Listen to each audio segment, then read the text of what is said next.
Cleopatra from 1963 is said to have been one of the biggest flops in the history of cinema.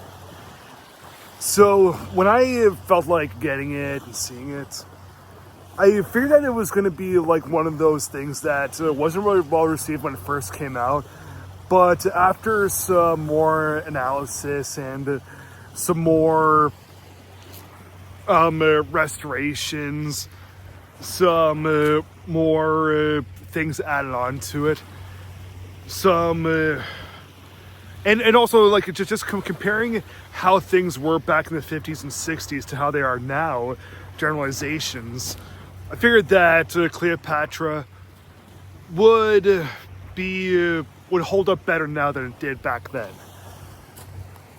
Well, it is better liked now, don't get me wrong, but I totally understand where everyone's coming from when they say just how much of a flop that it was. It was probably the most expensive movie ever made at the time. Even when adjusted for inflation, it was still insanely expensive. And when it came time to the box office, didn't really get a whole lot. It was kind of flopped in terms of money. And in terms of Oscars, yeah, it was nominated for a bunch of things, but didn't win the major prizes. So eventually when I grew to appreciate epics and some of that British style stuff, I was really looking forward to seeing Cleopatra, because it's directed by Joseph Mankiewicz, who is definitely Hollywood royalty. The dude did All About Eve. And of course, Elizabeth Taylor, Richard Burton, can't go wrong with them. The other big star in the film, aside from them two, is Rex Harrison. So that's cool. And Martin Landau, very young Martin Landau. I also like that. And, I've always been, well, maybe not always, but I just love epic films. Things that are so giant in terms of scope and magnitude. And like back in the 50s and 60s, the whole extremely over elaborate production stuff was just through the roof. You had all these things trying to like outdo one another.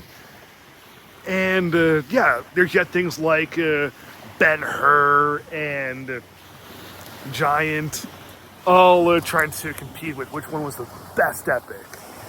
And the year after Cleopatra, Rex Harrison also does My Fair Lady.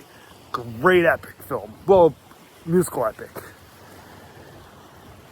So, finally getting around to seeing Cleopatra, I am siding with the people from way back when that first saw it and thought that it wasn't a big deal. Which really, it's really shocking to me because, I kind of do have a bit of a bias towards epics. Now, I kind of understand why Cleopatra falls short. I mean, like, in 1956 and 1959, Charlton Heston did two biblical epics. He did the Ten Commandments, which is one of my very favorites, and he did Ben-Hur, which was a movie that I love dearly. And so a couple years after Ben-Hur, 1963, Cleopatra. Yeah, all those are epic films that take place thousands and thousands of years ago. And the weird thing about Cleopatra is, like, okay, it does try to be one of those epic films that tries to be, like, have a big epic scope, but have intimate connections with the characters. And that's really what makes a good epic film truly good. But it does seem to me that Joseph Mankiewicz was trying so hard to make this film better than the Ten Commandments, better than Ben-Hur. And what we end up getting is we get these really talented actors delivering performances that seemed very hammy, very forced, and like and like the voice crackings in the voice, like their sounds so overblown, so over dramatic, and you can really see that these talented people were acting. The big difference between Cleopatra, in terms of acting, between Cleopatra and those really, really good epics, is those performances in those good epics like the Ten Commandments and Ben-Hur. Everything felt so natural. Everything felt like those were like, it didn't feel like you were watching a movie. It felt like you were in with those people. And Joseph Mankiewicz's other films that he directed and produced, same thing. Those, like, it didn't seem like those people were acting at all. But in Cleopatra, it did. You know, aside from the fact that the movie does have a pretty nice look to it because of its extremely elaborate sets, the other big thing that I just grew not to like about it was I just did not connect. Yes, the elaborate sets are really nice to look at. The characters in this, like the actors, very, very big named. The story is one of those things that like you can read into history books. But for some reason, I felt such a distance between everything. I'm sure that if the acting was better, then I would have been able to feel more connected towards everyone. But I don't think that was really enough for me.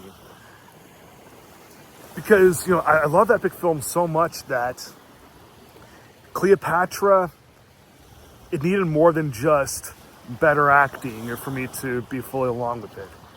And yeah, the distance, the cutoff between me and the rest of the movie was just, it was a shocker, really.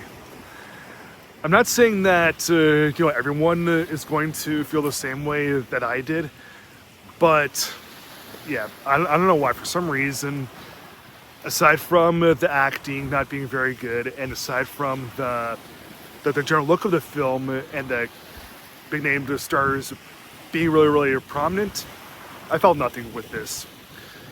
So I really regret to give the 4-hour cut of Cleopatra from 1963 2.5 stars out of 4.